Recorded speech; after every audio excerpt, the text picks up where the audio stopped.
Hi everyone, welcome back to the channel.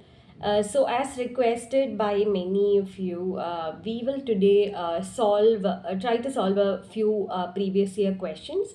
It's not really solving, but about understanding what aspects of a prelims previous year question do you need to understand to prepare yourself better for the upcoming examination.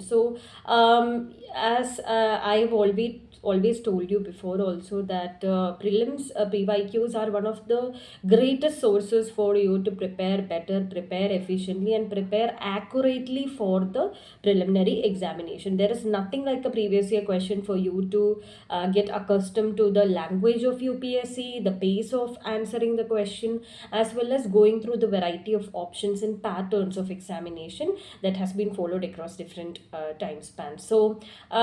Personally, I am someone who used to always go back to PYQ. So I used to solve them and used to write down important details in there itself, so that whenever I revise, I'm not only revising just the questions and answers, but also the options, the reason for a certain thing to become the answer, etc., which can become crucial aspects and keys to answering other questions in the upcoming examinations.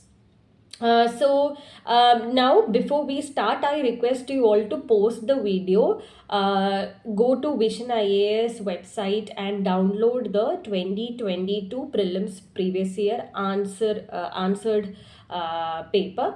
They have an option of solved previous year question where you can download the 2022 paper, or you can go to the series A of 2022 question paper. You can download it from the UPSC website or other websites also. Either of the two, you please do it, and you can continue with the video. I'll be discussing some of the questions to give you an example as to how you can go about with the other questions also. Let's get started. The first question I'm discussing is the first question of the 2022 Series A paper.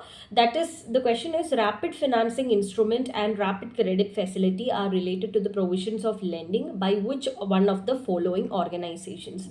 So it has given a name of few organizations like Asian Development Bank, IMF, UN Environment Program, Finance Initiative, and World Bank. Now, the answer is International Monetary Fund, but just not thinking about the answer, but you have to see about the other options as well. When you know that this is the instrument of IMF, what are the instruments that can be asked in the upcoming examination with relation to Asian Development Bank, UN Environment Program, and World Bank? These three things also you need to learn along with the International Monetary Fund. And when it comes to International Monetary Fund, you need to further dig deeper into what are the other facilities and instruments and solutions that IMF offers. So it's a attention area for UPSC is what you understand from this particular question, that IMF is important. Also that in the upcoming years, there can be questions with relation to other organizations mentioned here. So this is how you go about with answering a particular question. Now, the second question of the paper is: with reference to Indian economy, consider the following statement. An increase in nominal effective exchange rate indicates the appreciation of rupee. An increase in real effective exchange rate indicates an improvement in trade competitiveness. An increasing trend in domestic inflation relation to inflation in other countries is likely to cause an increasing divergence between near and rear. So this two terminologies that has been used here, that is near, that is nominal effective exchange rate, and real effective exchange rate. These two terminologies are very, very important. It's not about this particular question. The first and the third statements here are right, and the second statement is wrong. You need to understand the technicality of these two terms. What are the understandings that you can have with respect to these two terms? What are the related terms like these which can be forming part of the question for the upcoming years? So that are the two aspects, and the technical side of what is near and how it is affecting inflation, and how rear is also affecting inflation, and how these two are related. So that is how you need to analyze the options, look for certain terminologies, etc. With reference to Indian economy, consider the following. This is the third question. If the inflation is too high, Reserve Bank of India is likely to buy government securities. If rupee is rapidly depreciating, RBI is likely to sell dollars in the market. Third question is, if third statement is, if interest rate in the USA or European Union were to fall, that is likely to induce RBI. So even though you feel that this question you are answering correctly, you need to understand the technicality here. How is the RBI adjusting the interest rates, and how the interest rate is affecting the inflation or deflation of the currency? How buying government securities or selling government securities is affecting the inflation in the economy? That is the technical side of this particular statement. So it's not about this answering these two or three statements. Here the second and the third statements are right, but then it's about understanding the technicality. And however, this question can be molded in different ways, as you can understand. So whatever is the way in which this is molded, you should be able to get to the conclusion that what is the answer that I should be giving. So it's about the technical side that you need to understand. So after the first, second, third question, we are going to the 13th question of the paper. The question is related to polity and governance. So consider the statements. A bill amending the constitution requires a prior recommendation of the President of India. When a constitution amendment bill is presented to President of India, it is obligatory for the President to give his or her assent. A constitution amendment bill must be passed by both the Lok Sabha and Rajya Sabha by a special majority, and there is no provision for joint sitting. So here the second and third statements are right. But here what you have to understand is that whether a constitutional amendment bill requires the prior assent of President or not. So I think this particular question, I think it's similar thing was repeated in the other question papers as well. तो ये बस ये technical side, ये जो logic है वो realise करते हुए बहुत सारे क्वेश्चंस आंसर कर सकते हो कि वे which are the bills in which prior recommendation of the president is needed, and which are the ones where it is not needed. So if you categorize that way, you are set for answering a lot of questions this way. And the provision that the president must give assent to a constitutional amendment bill. If you understand this, it is going to be very, very, very easy for you to understand, answer a lot of questions. So that's how you understand what are the thrust areas. Where is the UPSC giving a lot of focus into?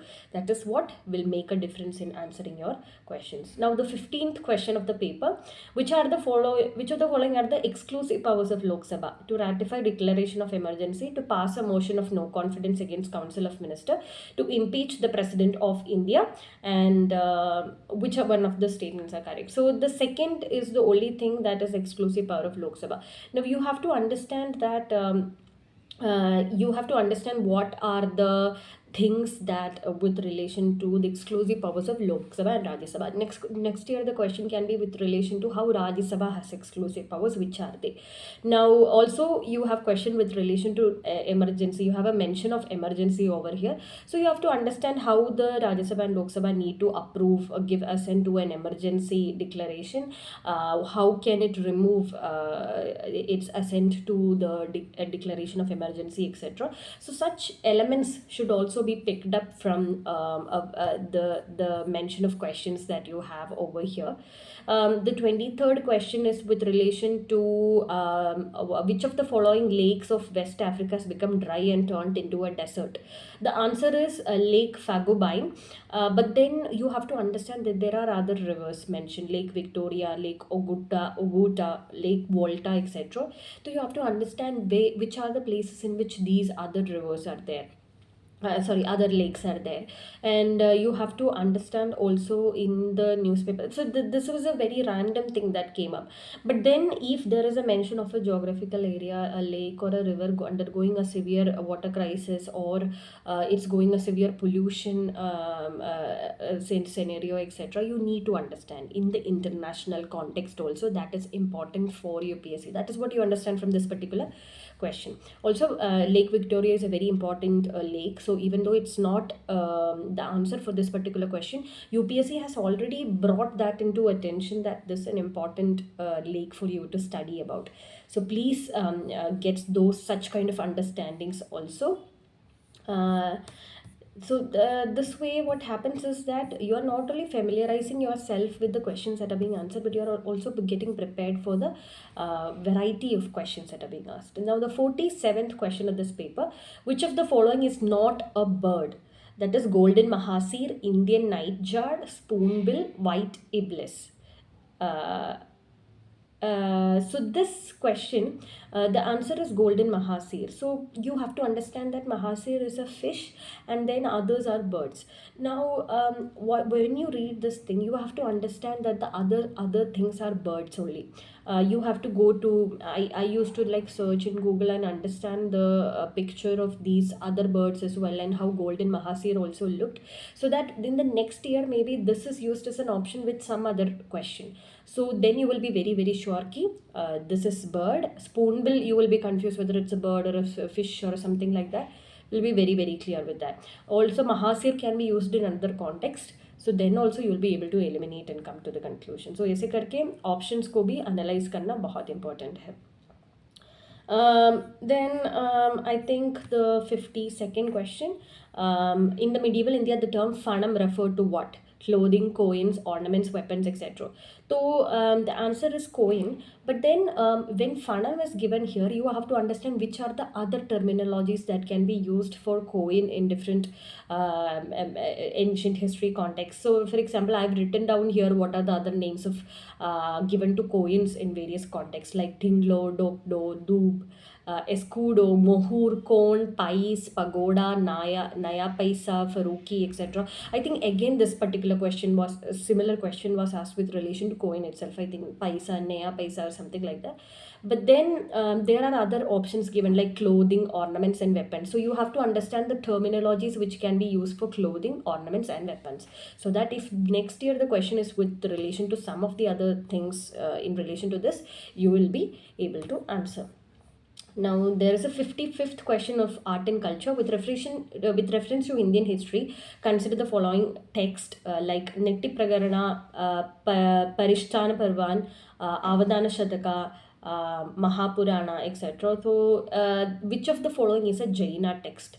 Now, here what you have to understand that different texts of different religions like Buddhism and Jainism is very important for us, and you have to differentiate. For example, Avadanas are usually Buddhist text only. So when Avadana is associated with the word here, you should be easily able to filter out that it is a Buddhist text and not a Jaina text. So this way you should be able to differentiate what are the different texts used in different contexts.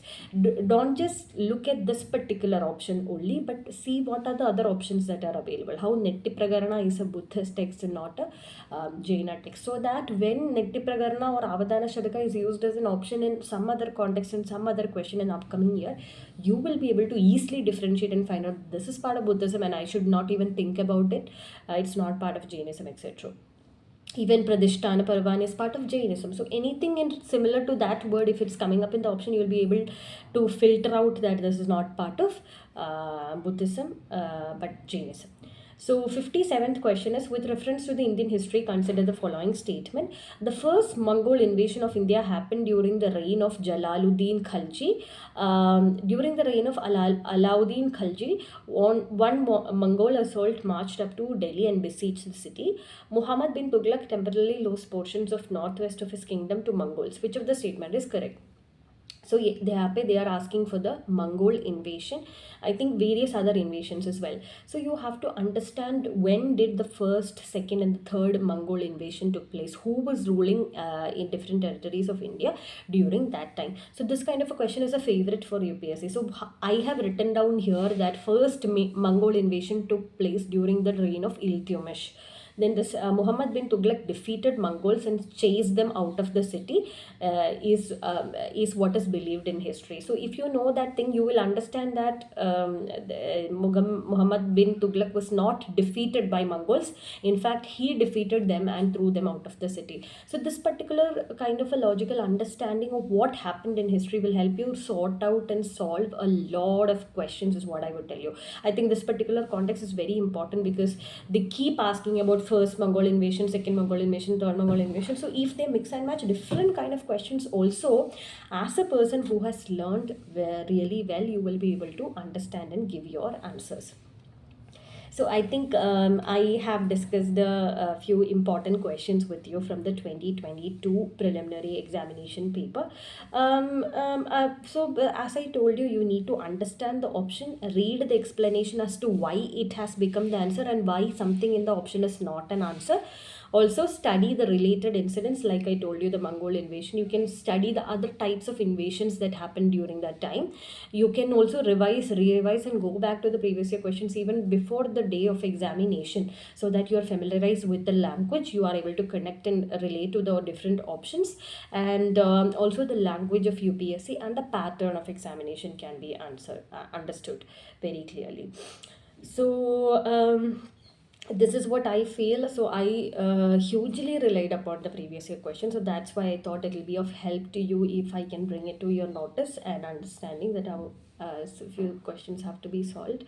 So I hope it was really helpful. And if you have any queries with respect to anything that I spoke about, you can definitely get in touch with me and inform me. I'll try to answer it in the upcoming videos. So I wish you all the best in your preparation journey once again. Until the next video, it's a goodbye from me. Thank you so much.